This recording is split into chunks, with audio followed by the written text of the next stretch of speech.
खूप वर्षांपूर्वी एक विशाल हत्ती होता, गजेंद्र. तो दररोज सरोवरात स्नान करायचा. एक दिवस अचानक त्या सरोवरातून एक भयानक मगर बाहेर आली आणि गजेंद्राचा पाय घट्ट पकडला. गजेंद्राने खूप प्रयत्न केले, शक्ती लावली, पण हळूहळू त्याची ताकद संपत चालली. देव, ऋषी कोणाचाच उपयोग झाला नाही. तेव्हा अश्रूंनी भरलेल्या डोळ्यांनी गजेंद्राने आकाशाकडे पाहिलं आणि मनापासून हाक मारली, नारायण, मला वाचवा. क्षणातच आकाश फाटल्यासारखं झालं. भगवान विष्णू गरुडावर आरूढ होऊन प्रकट झाले. सुदर्शन चक्र फिरलं, मगराचा अंत झाला आणि गजेंद्र मुक्त झाला.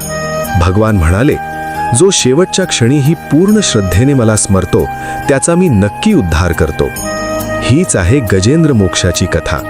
श्रद्धा असेल तर देव नक्की येतो.